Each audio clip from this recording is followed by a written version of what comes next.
Okay, we're finally done with our study of the anomalies, so let's do a recap of everything we learned this chapter. So starting with sentence level anomalies, we'll start with action sentences. All right. So the first action sentence anomaly we learned was doer before action. And there were two cases of doer before action. Can you remind me what they were? So the first one was when we had a noun with a doer label coming before the action. Yeah, so a noun with a doer label coming before the action. And an example of that would be something like Allahu khalaqa. Mm-hmm. Right, so khalaqa is our action, and then we have a noun with a doer label coming before it, so that's our doer. Mm-hmm. And then the second type was? It was sentence starter fragments. So a sentence starter fragment coming before in action will always be the doer. Yeah, so if we use the same example we saw before, we'd see Inna Allaha khalaqa. Right, so you have your action khalaqa, and then a sentence starter fragment coming before it. Mm-hmm. So that makes our doer. So certainly Allah created. And why? Remember, whenever there's an anomaly, right, there's a reason that the rule is broken, not just random. So what was the reason for this? What's the implication of doer coming before action? To emphasize the doer? Yeah, emphasize the doer. So how did we see this in translation? Allah is the one who, or Allah underline, caps lock, bold. Yeah. Okay. So our second action sentence anomaly was receiver before action. And there were also two types of receiver before action. What was the first type? First type is similar to the first type of doer before action, except it's a noun with a receiver label coming before the action. Yeah, so a noun with receiver label coming before the action. Example of this that we saw was Allah a'budu. Right, so you have your action a'budu, and your doer is also inside there embedded, and then you have a noun with a receiver label before it. Mm-hmm. So the second type was?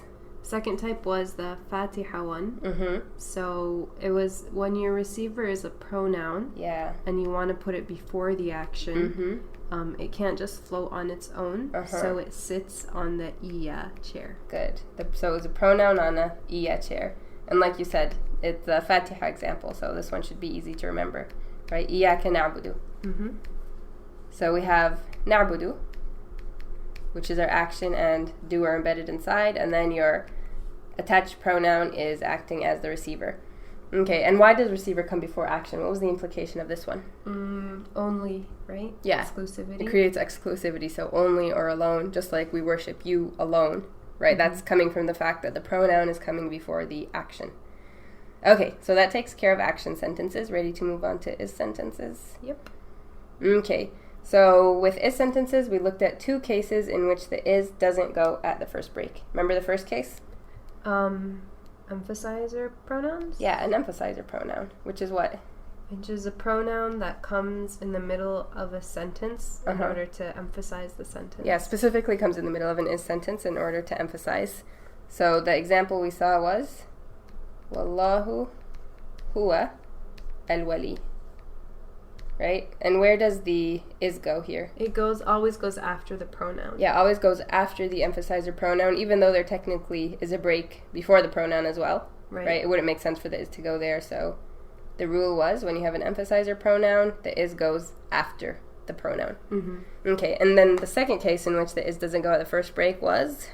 Sentence starter followed by a TLDR phrase. Yeah, sentence starter followed by a TLDR phrase. So we said that even though there's a break between the sentence starter and the TLDR word, we're going to put our is after the TLDR phrase. Yep, an example we saw of this was Inna fi dhalika la ayah. So there's a break between inna and fi, and there's a break between dhalika and the ayah. Right, but whenever you have a sentence starter followed by a TLDR phrase, the is goes after the TLDR phrase. Mm-hmm. Okay, so that takes care of sentences. Let's move on to our word level anomalies. So the first word level anomaly we looked at was labelless nouns. What's a labelless noun? A noun that doesn't have a label, so it can't show that it's doer or receiver through its label. Yeah, a noun that doesn't take the doer labels or the receiver labels, right? Just doesn't accept them. And we had 4 categories of labelless nouns. Can you remind me of them? So the first two we had already come across. So pronouns. Okay. And pointers.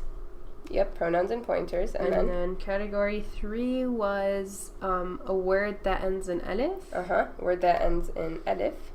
And then category 4 was the kitabi, qawmi. So when you have the attached pronoun ya, when it attaches to a noun, even if the noun might be able to take a normal label, it swallows up that label. Yeah, like you said, kitabi. So originally kitab one can accept a label, but when you add the attached pronoun ya, it swallows it up and it becomes kitabi. Okay, and why did we study labelless nouns? Who cares if it can't take a label?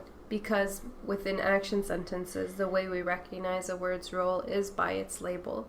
And so if a word can't show its label, we have to, how are we supposed to know what role it's playing? Yeah, how are we supposed to know what role it's playing? Tell me. So there were a few tricks to use. So basically, if you found one, you found the other. Right. Meaning if you found your doer, then your labelless word is going to be your receiver. Or if you found your receiver, your labelless word is going to be your doer. And then the other thing is just common sense. Yeah. A word is not going to translate naturally as both doer or receiver. So to do whatever's more logical. Yeah, so worst comes to worst, you translate it the wrong way, and then you look at your translation, doesn't make sense, then you go with your other option. Right. Okay. And then we also looked on a word level at labelless actions, or we called them labelless actions, but really they were actions that were missing their ending indicators.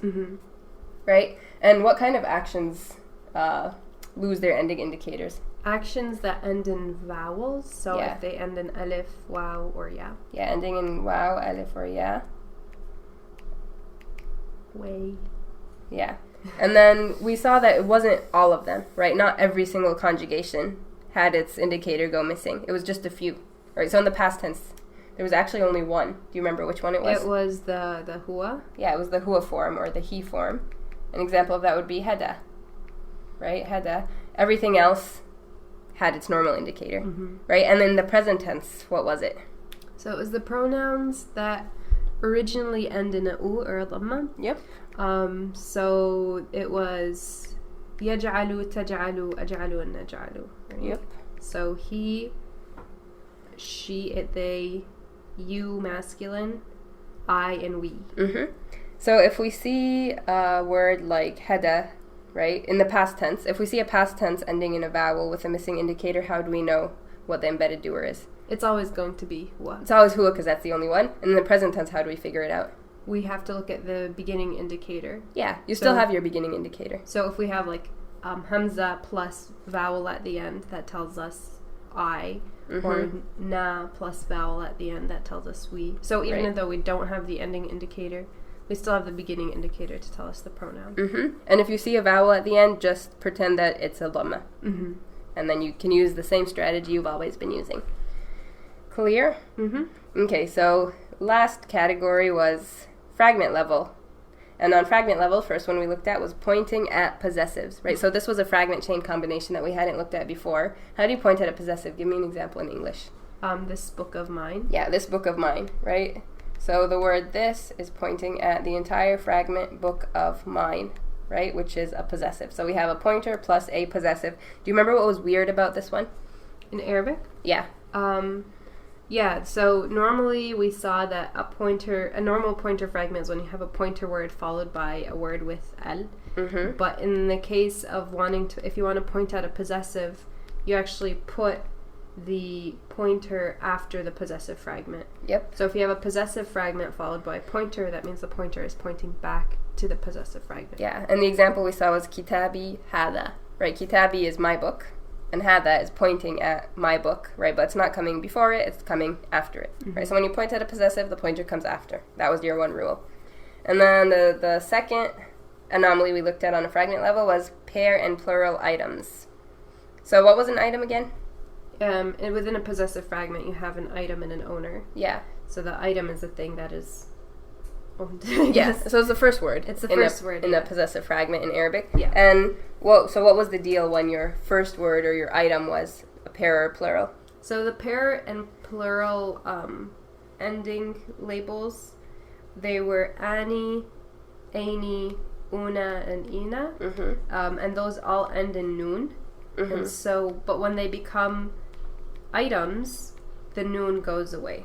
Exactly. So when it becomes an item, the noon goes away. So example we saw of this was mursilu and naqa. Right? Original is mursiluna, but when it becomes an item, the noon drops.